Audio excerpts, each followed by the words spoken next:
নমস্কার, আমি সোমা। আমার আরও একটি নতুন ব্লগে তোমাদের সকলকে অনেক স্বাগত জানাই। কেমন আছো তোমরা সকলে? আশা করছি খুব ভালো আছো। আজ বৃহস্পতিবার আর এখন বাজে সকাল 8টা। এখন থেকে তোমাদেরকে সঙ্গে নিয়ে আমি আমার নতুন আরেকটি ব্লগ শুরু করলাম। আর এই তো সকালের সমস্ত বাসি কাজ করে স্নান করে নিয়েছি। তো এবার আমি পুজো দেব। তো তার আগে যে ঠাকুরের বাসনগুলো ভালো করে ধুয়ে নিচ্ছি। সাবান ও পিতম্বরী দুটো দিয়েই ধুচ্ছি। এই প্রদীপগুলো খুব তেলচিটে হয়েছে, পিতম্বরীতে তেল চিটেগুলো উঠছে না, তো তাই একটু সাবানও নিয়েছি। সপ্তাহে এই একটাই দিন যেই দিনে ভালো করে ঠাকুরের বাসনগুলো মেজে আর কি চকচক করে নিই। এমনি রোজই মাজি, শুধু সাবান দিয়ে। এই সপ্তাহে একটা দিনে বেশ ভালো করে পিতম্বরী দিয়ে মেজে পুরো ঠাকুরের বাসনগুলো নতুনের মতন চকচকে করে নিই।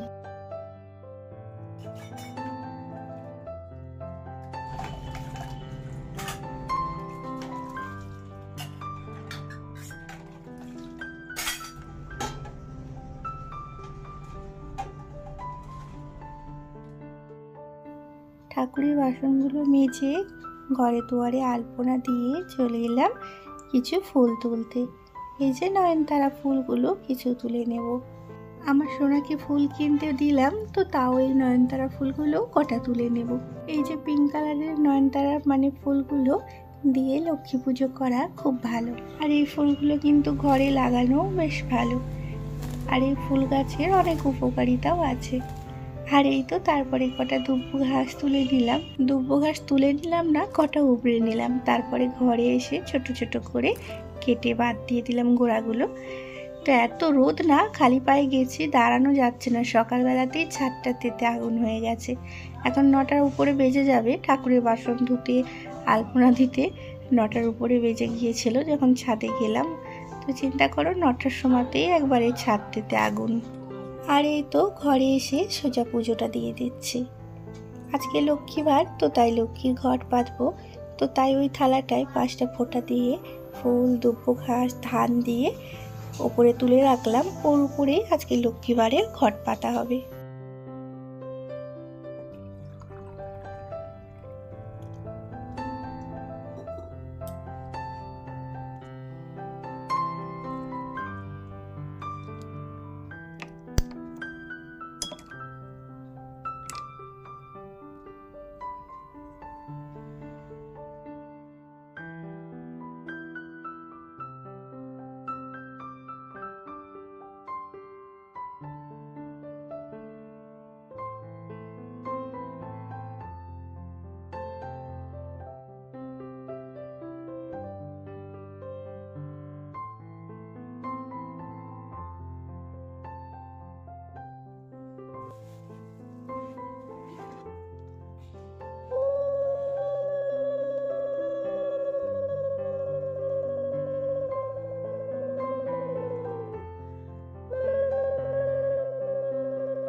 বৃহস্পতিবারে ঘট পেতে পুজো দেওয়া হয়ে গেল।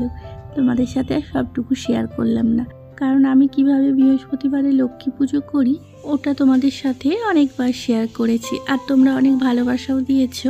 পুজো দেওয়ার পর চাটা খেয়ে রান্নায় চাপাতে চাচ্ছিলাম, তো মনে পড়লো যে ওই যে তেলের ড্রামটায় তেল নেই একটু। তো এই টিনটা 2 দিন আগে এনেছে, কিন্তু আমি ঢালতে পারছিলাম না। তো তাই তোমাদের দাদাভাইকে ফোন করলাম, ও এসে এই যে ড্রামটায় ঢেলে দিচ্ছে। এই ড্রামটায় ঢালা থাকলে সুবিধা হয় নিতে, আর এটা থেকে নিতে গেলেই না পড়ে যায়। আর এদের মজা দেখো, কবে যে স্কুলটা খুলবে তার নেই ঠিক। এখনো মনে হয় 15 থেকে 20 দিন টাইম আছে। তো এই 2-3 মাসে আমি পুরো পাগল হয়ে গেলাম ওদের জ্বালায়। ওদের ঝগড়া মারামারির কোনো মাথা নেই, মুন্ডু নেই, আর কোনো সময় নেই, আর বিশেষও নেই। যখন যেখানে যেই পরিস্থিতিতেই হোক ওরা মারামারি করতে পারলেই হলো। কি নিয়ে যাদের ঝগড়া হয় এত, আমি নিজেও বুঝি না। অন্য বছরে অত কিছু হয় না, দেশে চলে যায় তো ওখানে 2-2.5 মাস আরামসে কেটে যায়। কারণ তখন দেশে গিয়ে ওদের ঘরে মানে কোনো টিকি পাওয়া যায় না, সব সময় এদিক ওদিক খেলে বেড়ায়, খাওয়ার সময়তেও ডেকে ডেকে এনে মানে খাওয়াতে হয়।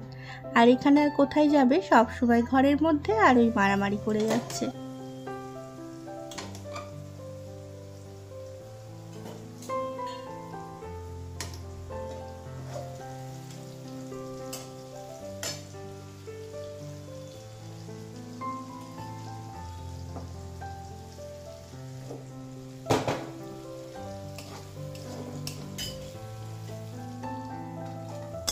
ভাতটা হয়ে গেল, তাই ভাতের ফ্যানটা ঝরাতে দিয়ে দিলাম।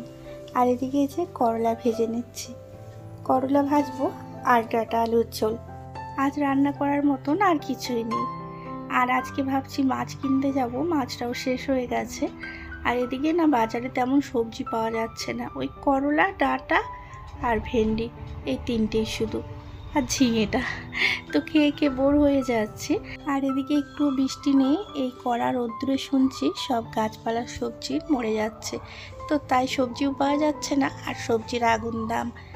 ওইদিকে ভাবছি একটু আলু ভাজবো গোল গোল করে, আর কড়াইয়ে তেলটাও বেশি হয়ে গেছে, এতটা তেল রাখবে না, তাই ওইদিকের কড়াইয়ে তুলে রাখছি।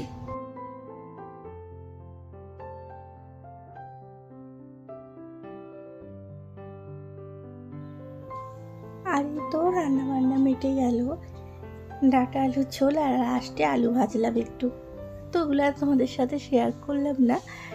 আর এই তো রান্নার পর কিচেনটা ভালো করে মুছে টুছে গুছিয়ে নিচ্ছি। আজকে যেহেতু সব নিরামিষই হয়েছে, তো তেমন আর তেল ছিটকোয় নিয়ে এদিক ওদিক। আর সকালবেলাতেই কিচেনটা ভালো করে পরিষ্কার করেছিলাম, তো তাই এই যে ভিজে কাপড় দিয়ে একটু মুছে নিচ্ছি। খুব একটা নোংরাই হয়নি, পরিষ্কারই আছে, তো তাই এই যে ভিজে কাপড় দিয়ে একটু মুছে নিলাম। আর সোনারা ওদিকে স্নান টান করছে, ওদের স্নান হয়ে গেলেই এবার আমরা দুপুরে খাওয়া দাওয়াটা করে নেব।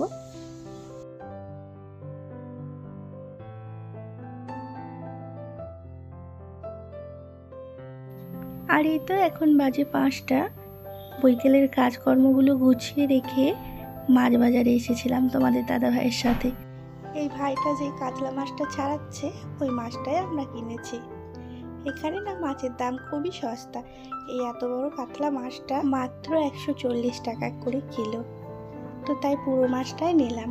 আর এই তো মাছ কিনে নিয়ে ঘরেও চলে এসেছি। এখন গরমের সিজন তো মাছ তেমন পাওয়া যাচ্ছে না, তো তাই একটু বেশি নিল, না হলে 120 টাকা কি 30 টাকা মারা ধরা দাম থাকে। আর একটু সামান্য ছোট সাইজের মাছগুলো তো আরও দাম কম। তো চলো মাছগুলো ধুয়ে বেছে নিয়ে আসি।